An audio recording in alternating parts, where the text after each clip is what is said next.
Just make sure that I can go live. Yeah, I'm the O and O. Everything called Kaya. Your old friends with Yeah, we are classmates. 3 months before he abandoned to a better. No, I can't handle it.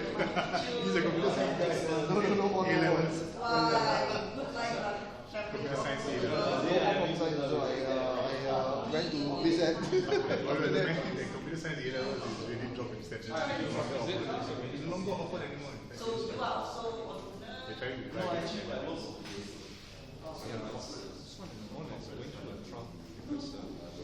But anyways, it's getting it's a higher side. For years it is dropping because all the main companies are outsourcing To India, correct. so there's no But anyways, computer science is becoming popular. it's because of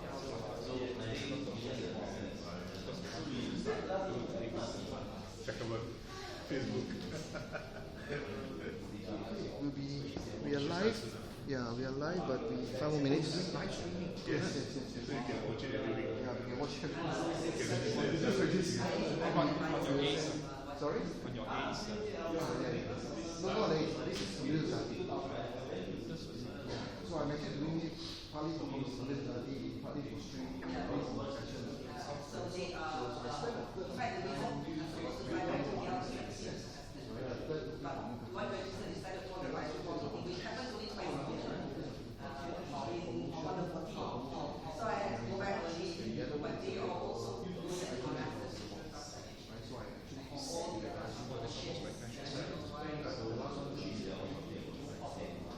Watch it, huh?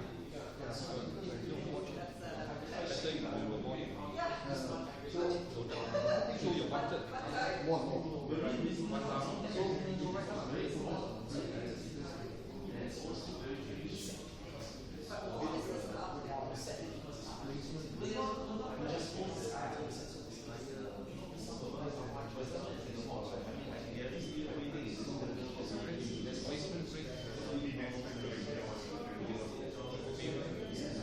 when you say displacement is losing jobs, it's a nice word for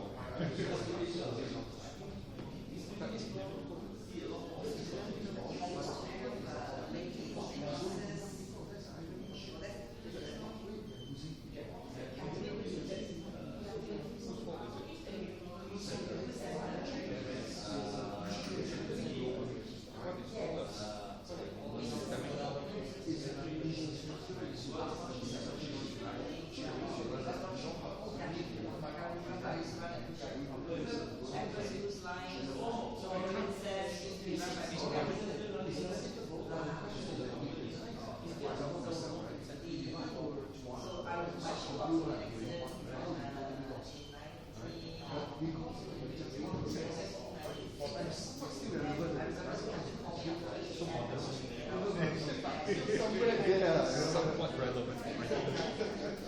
So in a way, there are many other guys who in fact, they can do a lot of jobs. So there's and they're more expensive also. Once they hammer down.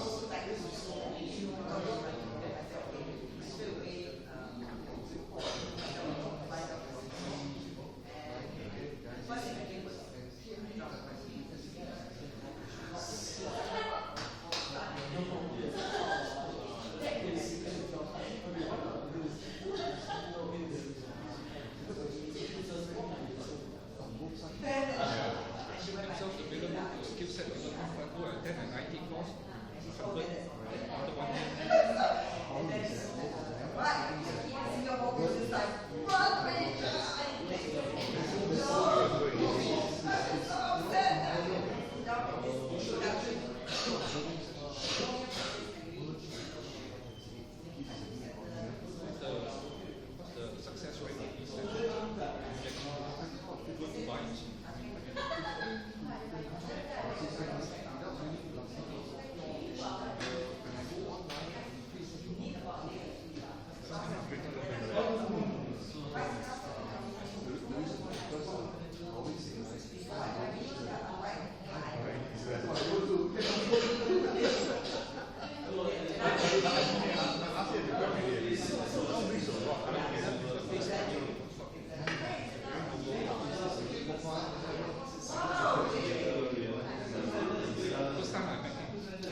Yeah, it should be. We'll start exactly at 12:15. Yeah, yeah. Just come to we know it's exactly.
Guys, we start usually at 12:15 sharp, and we are about 30 seconds away.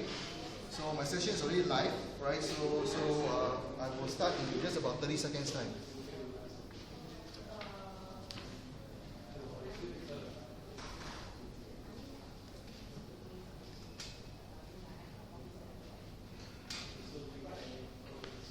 All right. Good afternoon, everyone. Thanks for coming by. Today we are actually very lucky to have Irene, right? Irene is actually on vacation here. So I actually grabbed her and say, hey, whether could we actually get her to share a bit about what she does in Cambridge and in Warwick. Guys, sorry, can you guys tone down there at the back? Yeah, right. So she's going to talk about a project called HEAD, which is called all things, right? I won't actually steal the thunder from her. Irene and I have been friends since we were teenagers. That was like probably a short while ago, not so long, right? And Irene has been an entrepreneur, right, for a while before she actually went to the academic world, right? So she has a very interesting blend between an entrepreneur and what's happening in the academic world, right? And I think you will see after this when she presents, a lot of stuff, while it is based strongly on research, right? She has actually able to actually turn it around and say, hey, is there a business model around what she is doing, right? So I think that's where the interesting conversation we have today, right? So without further ado, I'll just invite Irene to take the stand.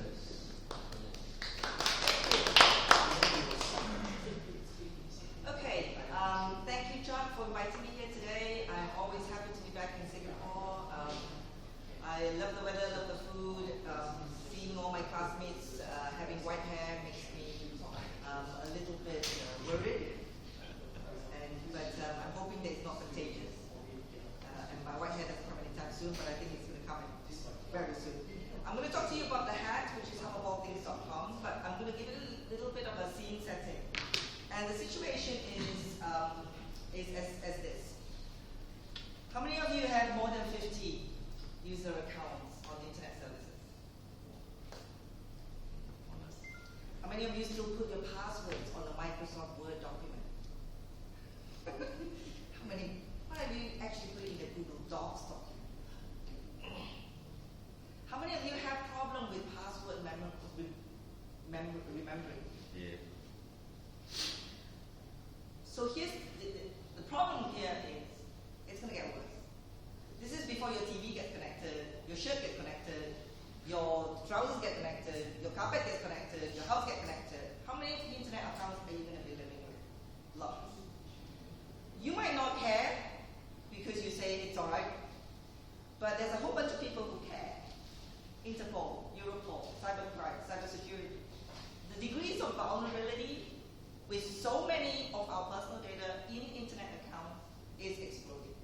And it's just impossible to govern. I mean, the internet has always been quite egalitarian, and so in that way, you have more and more apps. But from a consumer and society perspective, the people who are looking after us, the government, police, they're increasingly finding it very, very difficult to deal with what's happened with the nightmare for the individual as well as the vulnerability for society. We have two ways. The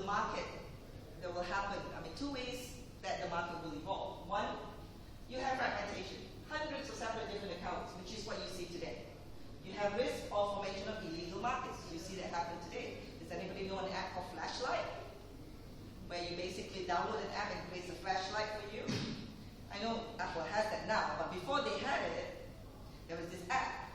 Just downloading it, creating an account on it, it hoovered everything on your phone.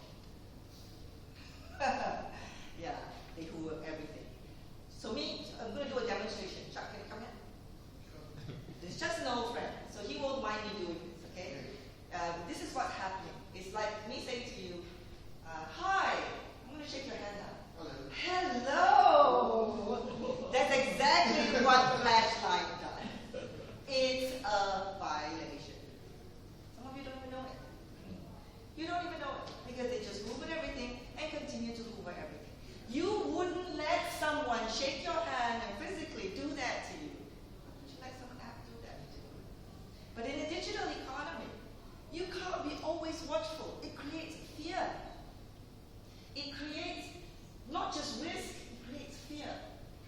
And there's huge amount of, that's really a huge challenge in terms of enforcement because anyone can create an app, bring it up, have you adopted it, shut it down. And when there's that amount of fear in society, it's not good. Because the rest of us who are doing good apps, great apps, have to deal with a society that's afraid. That's not good for the digital economy, and that's not good for the future of the internet. What happens also is the dispersal of digital assets. There was a very interesting blog by a woman whose mother was aging, and she was trying to get in control of her digital assets. Can't remember the name of the first pet, can't remember this, and so can't get access because the mother can't remember anything anymore. All digital access was locked up and gone. Your life just gone. Because there's no way you can access it. Your children have no way to access it. Now, it might not matter to you today when a lot of our assets are more physical, but in tomorrow's world, it will happen. This becomes a real issue. Fragmentation, of course, then encourages centralization. Because society that encounters pain, you will always know a market will come in and an app will come in and try to solve it. And so what you then have is centralization. We're not going to live with custom accounts.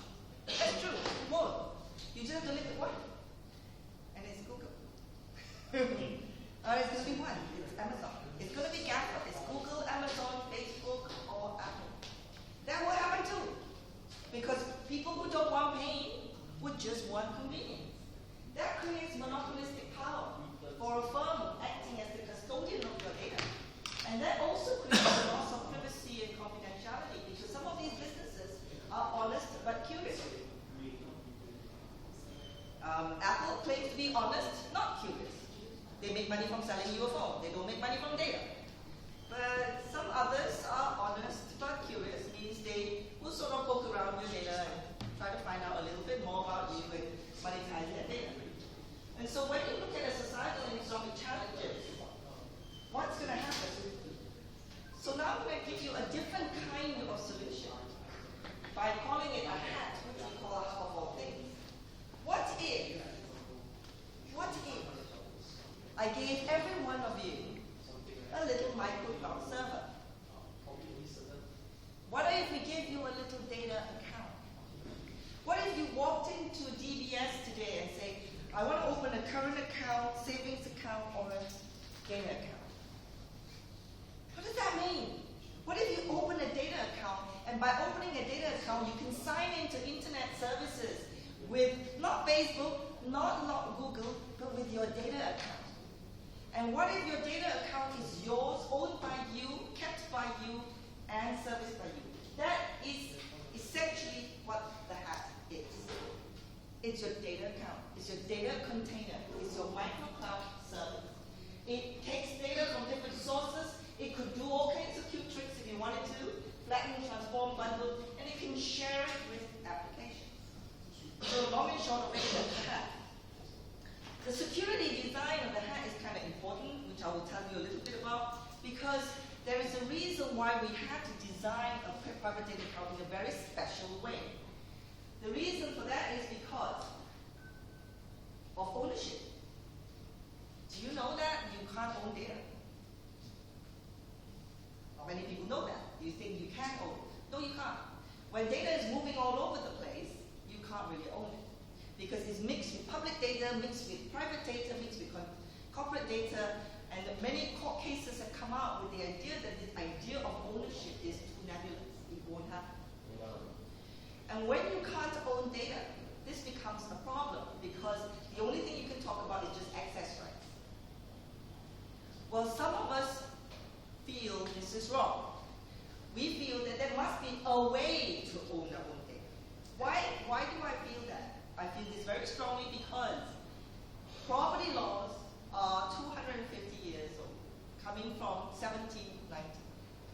If I own something, I bestow upon it more than 250 years of property rights. The 4 bundles of rights. The right to own, the right to enforce ownership. If Chuck came here and took my phone and ran out the door, I can do a civilian arrest. Why? Property rights. He took my property. So we think we haven't given up the fight to own our own data. The only way to do it, and there's a slight little trick here, which is you might not be able to own data, but guess what? You can own a database. Right. So in order to have your data, you must be in your own database. And the database cannot mix. It can't be mixed with corporate services, application. It must be yours. So therefore, we have to build the idea that each hat has its own separate database sitting in a Docker container, only readable by a designated hat account, and what happens to the data in transit, and what happens as data in use. So literally, we start to have to think about architecture, on what it means that you owning your data and you having a data account. Data in transit means data has to go through various ways of accessing the hat. How do you request access to the hat? And how, as an application, are you able to register so that you have the right to access? These are all layers and layers, not just of security and architecture, but a whole infrastructure. If we want users to have private data account, guess what we have to create? We have to create a whole infrastructure. It's like saying if you build the first car, you kind of have to build roads. You kind of have to build a garage or parking space. You kind of have to have a system of rules as to how people pay for parking space, how people use the roads, who pays for roads, how does this road go, where does it go, is it wide, is it 4-lane, 2-lane? It's exactly like that because what we see is in the world where you own your data and have your own data account, you need data in transit, and you also need to know how data is being used. What is the disclosed intention, which is in the legal area? How do you onboard a whole different legal applications on top of this system? That's the same as saying, when you use your car, what is the speed limit on these roads, and how do you get your road tax, disc, and MOT, and what do you call it? You don't call it MOT here, you call it something else, right? Sorry? Land transport. No, that thing that is after 7 years, you might get it certified. COE. Sorry? Yes. It's called Vicom testing. Vicom testing, worthiness, it's all that. So if you start to have your own private data account, you've got to have a whole layer of infrastructure to deal with the whole ecosystem. But there are huge opportunities if you do that, because you can have storage, privacy, you can securities, you can have legal ownership. You can have different kinds of horizontal data coming in. Your health can come in. Your Fitbit can come in. Your Facebook can come in. You have the legal right of ownership over a database that's yours. You can contextualize it. You can buy services of it. You can look at what my data is worth. I can personalize offers. Oh, very simply, I can fill in forms. Let's never fill a form again in our lives. Let's just use our data account and fill in the form. Let's never fill in an HR document in our life when we start a new job. Let's not ever have to check in into a hotel using and filling forms again. If you have a hat, you could synchronize, you could personalize every service that comes through. To build this entire infrastructure requires a whole ecosystem. And so what we've done was we've built it on one database per person, dynamically allocating containers. There are all kinds of load balancing issues. And we create a service called Milliner so that different companies can provision data accounts.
You know why? Because they are the data controller. The data controller is the rightful owner of that database, right? And 1 billion people can be in one database, whereas in the hat, it's a database per person. So if we think about it, if you can be treated as data controllers, regulation has to change and acknowledge that you can be. And we have been working a lot with Information Commissioner Office in the UK. In the EU, we have general data protection laws coming out in May 2018. I'll talk about that later. But the idea that there creates a primary market for personal data. Why is this important? Because there's currently a black market for personal data. That's the reason why the flashlight is hoovering up with your data. Because the ad market is $31 billion. It's enough to fuel the fake news economy. Trust me, your personal data is worth that much. There's a lot of illegal sharing around, even despite data protection activities and laws. And the reason for that is a bit like early days of Napster and BitTorrent. If there is no primary market, there will be a black market, right? What we're trying to do from an economic basis, and this is very much an economic model. If you create a primary market for personal data where we are in control to sell, trade, exchange, then the secondary and the black market may cease and desist. Now you must have figured out by now, I'm an industrial economist by training, I'm a professor at Warwick University, as well as in Edinburgh College at Cambridge University. A lot of the projects that I work on is on the design of markets. I design all kinds of different complex systems and complex service systems like markets. So here is a shameless plug of my book. If you go to Amazon, Cambridge University Press, you'll find my book called Creating New Markets in the Digital Economy, if you're interested. But we're also interested in the horizontalization of personal data. The reason for that is because when you start combining different kinds of personal data, it really can help well-being. It can help memory. It can help computation. It can help artificial intelligence and bots. I'm always amazed to see how much AI just wants to talk about intelligence and not talk about on what basis is this intelligence. We do not go through our day-to-day life based on pure intelligence alone. We go through our day-to-day life based on information. Don't take this road, there's sure to be a jam. How do you know that? I'm not going to eat this, I will have diarrhea. How do you know that? Intelligence is coupled with data. The world currently has only one set of data, www. In a world that's had your data in your container, in your database, it can then be applied all kinds of including AI calls. But when you try to take this into market, you have to understand that it is not you that takes it to the market. The provisioning of data account isn't us. We are ecosystem operators. We are like, I think Chuck mentioned, you're like Swift for banking system. What we do is we build the whole infrastructure around how containers talk to each other. We want to send this message to him, he wants to send to you. Where do you go? How does the whole infrastructure run? Who is allowed to take what data where? That's what HeadX is about, which I will tell you a little bit about the ecosystem. And what we then do is bring out institutes and banks and universities and whoever wants to commission and provision data accounts. We show them how to provision it, whether you want to provision it on Microsoft Azure or whether you want to do it on AWS or you want to do it on IBM Bluemix. You should be able to provision this architecture so that all hands are interoperable. And they must be open source. They must be based on international open standards. So we use OAuth, we use JSON, we use very standard public keys, SSL encrypted. We built it all on existing infrastructure. Some people call us the 15th layer of the World Wide Web. Sort of, if we ever get there. You also need, an ecosystem like that needs regulation. Alright, so you therefore need to have a member-owned organization and regulatory body that has oversight as to who joins, who doesn't join, who's using correctly, who's using not correctly. So in the design of the whole infrastructure, you have to have a data exchange infrastructure that can take semi-private data exchange in the way I create a user account with you, with an app. Fully private, meaning my husband and I share the location with each other and say, hey, I know where you are, and I don't have to buy a service for it. Alright? And there could be public data exchanges where you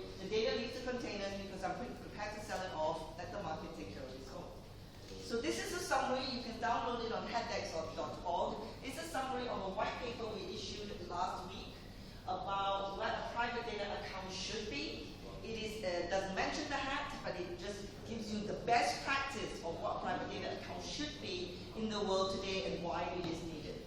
This white paper is being given out to the UK government, to the EU, to different governments to basically persuade all governments to say the world needs private data encounters.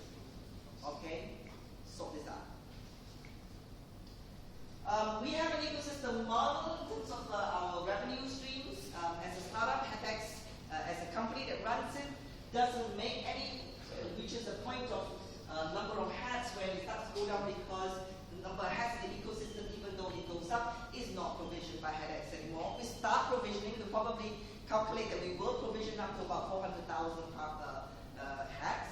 And after that, the banks and the institutions and whoever is going to be commissioning data accounts will take over. However, HatDAGs, all hat APIs are locked with DAGs, which is Hat Data Exchange, and the APIs are the one we have to make sure that the infrastructure runs, is smooth and interoperable. And we believe, based on this economic model, 5% of commercial data exchanges should pay for 100% of the infrastructure. Meaning at scale, for a digital economy, everybody should have hat-to-hat free, everybody should be able to exchange stuff and do wonderful stuff with their hat, it should all be free. But 5% of that ecosystem of which the data is being exchanged for commercial reasons should be able to pay for the other 95%. And that's basically the scale model of the digital economy. And we think the future is powered by the hat, but to show you a little bit of a demo, if you go onto App Store, you can go to download a little a browser called Rumple Lite. And Rumple Lite is sits on the hat. Now, I have to give you a lot of warning, and my warning is my engineers are very bad at UI. If you want to look at something that's cute and nice and really pretty, look away now. Okay. Now, what does it mean? Well, it means this. I am now logging out. Can everybody see this? Okay. So hats are all having their own DNS. So you call yourself something, b.hubofallthings.net, something.dbsbank.net, whatever. All data accounts. They're powered by the hat, so you can buy hats or provision it from different companies. Hat Central is mine, so if you actually take the browser and go to hatcentral.hubofallthings.net, you'll see my public hat page. Meanwhile, I use it to log in with the hat. Now, as I tap login with hat, I'm on Wi-Fi here. Look at this. Authentication, authenticating, I get into my hat. Does it look like a normal user account? That's the whole point. The speed, the performance looks like you just had a user account on Google. But actually, the whole authentication came to your own container, own APIs, own hat. Look at the speed of that. And the fact that you can't do that, why are we not doing it? So what do? We are asking every single app developer who's going to build on personal data or having a user account on their app to say, don't create user accounts on your database. Just use the hat. One set of APIs for every kind of personal data. Use plugs to bring it in. And the reason I say this,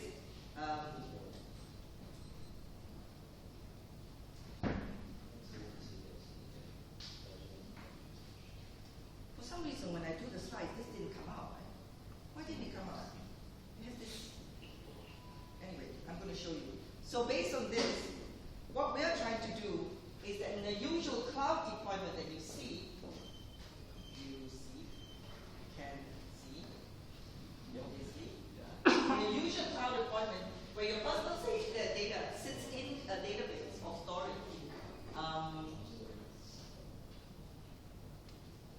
here, notice that you are treated exactly like a shampoo bottle or a handbag, because that's how user accounts tend to be treated right now. In order to then do that, when you start doing that, that's the usual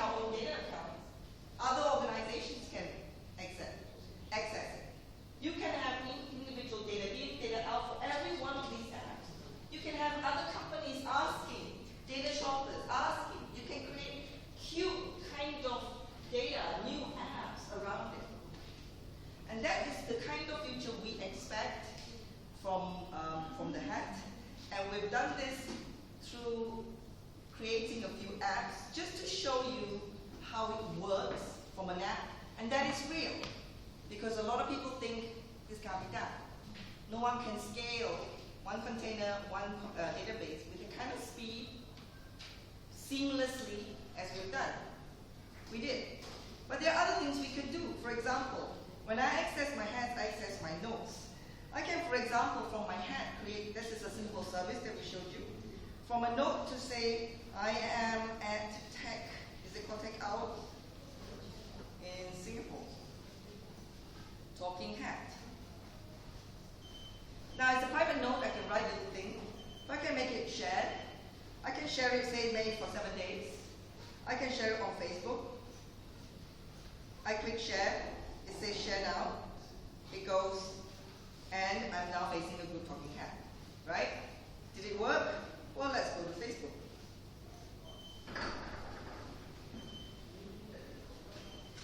It works. Now, what was that? How did that happen? That happened very simply. There was authentication. I took a piece of data. I put it out there.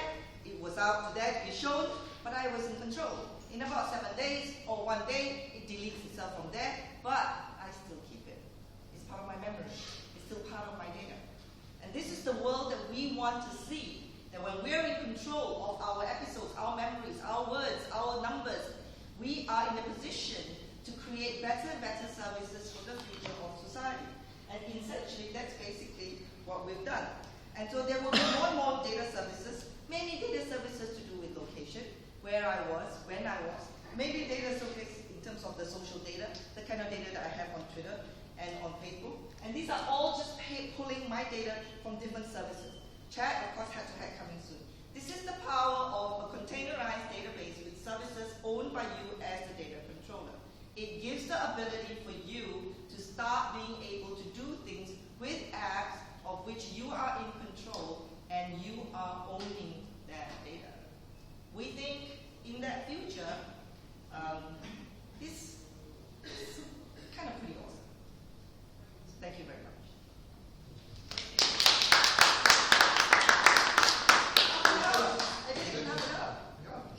Questions? Yes.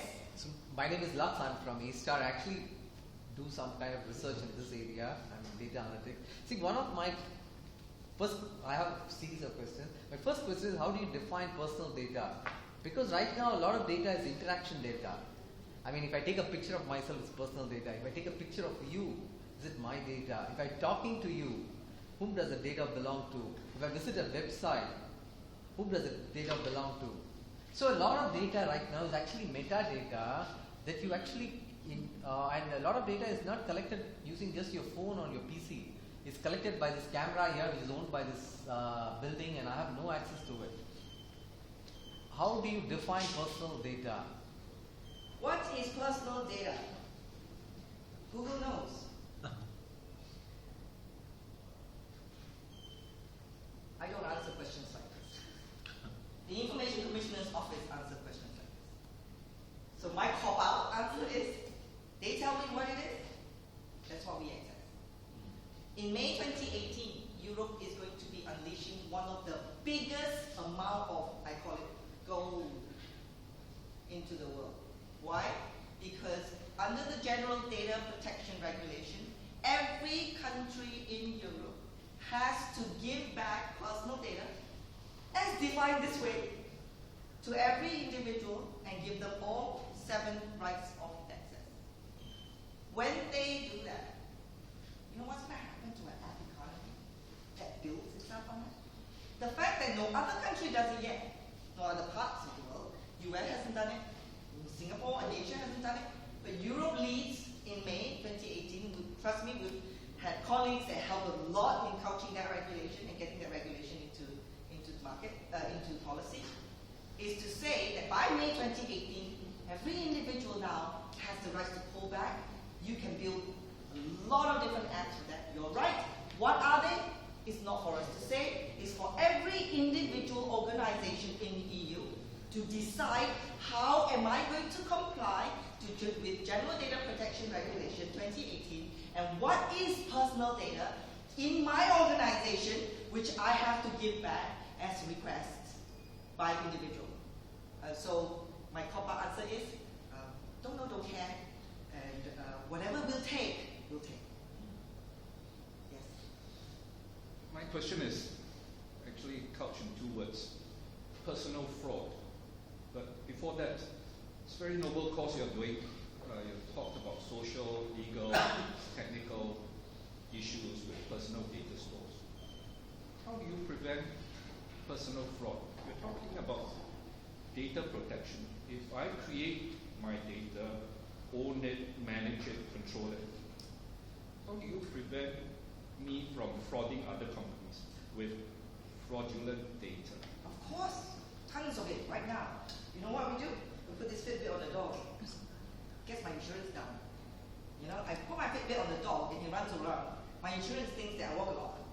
And actually my insurance can go down because it's based on Fitbit data. You're absolutely right. And the answer to that is you can't. But there is a market answer to this, which is if you make the individual a stakeholder of the quality of data, you have a chance. So based on my data, I match it to offers in the marketplace. If I walk a lot, it starts to offer me discounts on shoes and things. After a while, I'm going to think, okay, you know what, maybe I don't want to fraud this because I'm not getting the best deals. So if I'm using my data myself, your chances of bad quality goes down. It doesn't take it away completely because if insurance is really that great amount, I'll do it. And that's where you can then start looking at immutability like blockchains and ways to be able to triangulate data, maybe through location, two devices, 3 devices. There are all sorts of different ways of creating better qualities. But the best way of doing it is to make the individual the stakeholder of his own data that he's giving away. In which case, if it's using it on a day-to-day basis, making decisions on that basis, then you might have a chance. On the margins, you will always have fraud. All right? We have fraud when it comes to the identities, you will have fraud everywhere. And the question here, I think, is what are you going to use it for? And we expect that with a data container and your data in the container, that 90% of the applications on the data account is not commercial. It's what you're going to use it for yourself. Things that you remind yourself with, do stuff with. You got a very good point. I mean, the question that we always have is that the guy will say, oh, your data, is it? I'm always the 18-year-old blonde, right? Of course. On the internet, nobody knows you're a dog, right? Yeah. And the point that is that, one of our startup actually did a survey, right? And the result was such that, between the age of, let's say, 18 to 35, or 30, the guys are pretty liberal, right, with the data. Absolute liars. Right. Yes. And then between 30, 35 to about 45, there is a complete shutdown. Right? It means they think that data is completely personal, I don't share anything, da da da da da. And then the interesting thing is that it opens up again after you're 45 to 55, right? As you're getting older, data never mind lah. Maybe I get something. So socializing is more important. Right. So the question is really, right, with a concept like this, right, how do we hit the market? Because everybody is at a different stage of maturity. No, actually, there is, because every data that leaves from your data account or the app is done through a data database. So you choose how much you want to let go and how much you don't want to let go. You have that mentality because we belong to a world that has already been slightly corrupted by Facebook and Google. The idea that you know why you think like this? Because there's no way you can get onto the internet platform without being on someone else's platform, right? You can't get on the internet. So it's like saying you can't leave your house unless you use someone's roads. So the moment you leave your house, you have to use his road. And his road is all public. There's no private road. You will always be seen. The moment you leave your house, there's a CCTV camera following you everywhere you go on the internet. And that's why you don't want to leave the house. This is where I don't want to, but then later when I got older, I think I have to leave the house, I'll go. Because you've been indoctrinated into a world where the moment you leave your house, there's a camera following you everywhere. It doesn't have to be. A private data infrastructure can allow me to go to my husband's house, assuming we have 2 different houses here. Very bad analogy. This is where it starts to play out. But if I go to my husband's house, surely nobody should be watching me going to his house and he coming to my house.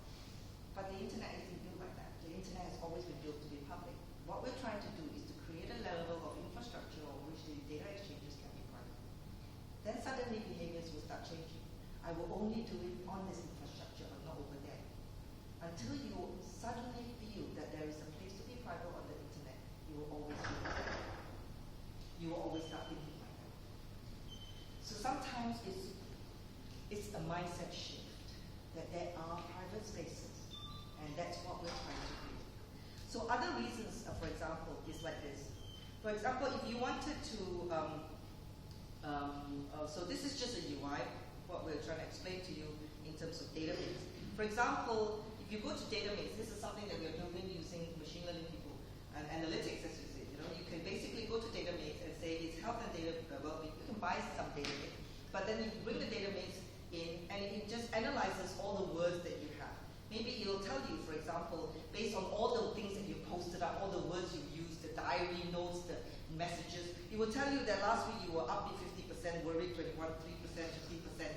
It might help with mental health. You might, if you have got mental health issues, you might share this with your counselor and understand that. And whether it is sentiment analysis or whether it is to do with geolocation data, like you're not going to green spaces enough because you're always in urban areas and really you should be going to green space based on location. These are the kind of analytics that can be done on your data privately in your own space, put it back to you, and higher level APIs then can go out. So we're building database API to say, oh, busyness. You don't need to see all my diary. You just need to see a point, which is how busy I am. This week, today I'm 30% busy, 40%. So maybe you take busyness as a higher level API. You can build different kind of applications on that. So up on top of Hat is an open source. Hat is open source. Its schema and logic is open source. This Rumble is open source. This app that you see is open source. You can literally take it and change it to something else and call it your thing. And that kind of public infrastructure at open source level makes people to say, I'll build on it. I'll build more stuff on it. And then you contribute back to higher level APIs for the Hat or other people in the community to build. Another thing is, how do you reach critical mass? You have a dilemma here. Let me finish with my question. You have users with private data on one side. Then you have corporates wanting to dig at that private data. It's totally reversed from what we are seeing now. Absolutely. Corporates are not going to expend so much energy to dig into millions of privately owned data because it's not their business to do it. You have a chart showing critical, break-even point for your Hat. What is your break-even point? If this is the dilemma, users have to find corporates. Corporates are not willing to get into users. Who is going to do what in order for you to reach the critical So mass? we spent, this was one of our biggest challenges when we first started doing this, and we call it building the horizontal. Everybody says you don't build, you must build a use case, and you must use the use case and hit the numbers. We didn't. As you can see, we used the notables as a use. Our use case were pretty crap. They're more UI case to see how you use the Hat. What we went around looking, and right now we have two, and we have two banks coming online under NDAs. I cannot tell you who they are. In a few months you will see. They are all, corporates are hungry for more data. You can say Google knows a lot, but Google doesn't know. We're not interested in the internet of now. We're interested in the internet of the future. The internet of the future when your Samsung TV, when your table, when your socks and shoes are connected to the internet. We are looking at proliferation of internet services way more than it is today. What are these guys building their app on? The easy way is to build it on a Hat. Because personal data containment, security risk, and everything is taken care of for you. You can just build the service. Easy. And so what we do is build a very nice horizontal platform so that every one thing you want to do as an internet service, whether it's sharing or head-to-head or anything functionality, can be done on that platform. And you can use that as an app to launch your app. And so what we're interested in, and why I'm here, are the entrepreneurs of the future, the app makers of the future. But of course, one of them, a few of them, BeHeard is a great company. BeHeard is a company in the UK that does opinion polling. They go in and ask you, share your opinion about what you think about different energy companies, different telcos. If you switch, they earn a amount of money. They want to know why you switch, they want to understand the data. And so BeHeard, BeHeard is launching by the end of March a big campaign with billboards to say, give us your opinions, because they have also been commissioned by various companies to do polling surveys, thousands of people. And if you do it online, you will get your own private data account to store your own opinions and surveys. And it's called Be Safe. Be Safe launches mid-March. Be Safe is powered by TecHour. And so they are looking at 100,000 people. And guess what? There is another company, and it's right here. Nottingham. Nottingham is monetizing your data, and it's based in Singapore. And they are using an app to match what data you have with what products you might wish to buy. And they are also at launch phase. And so 2 apps, 1 become 3, 3 become more. Next app maker, next app maker. So to us, your current world of Facebook, Google, sure, there's data out there. But the data out there isn't that much. The data from the future of Internet of Things is a lot more. And so what we're trying to do is, we're trying to say, this is an alternative internet platform to build your app on, of which you can access different kinds of data based on user consent, for privacy preserving, and you'll be on the right side of data policy, basically. And that's what we're looking at. Any other questions?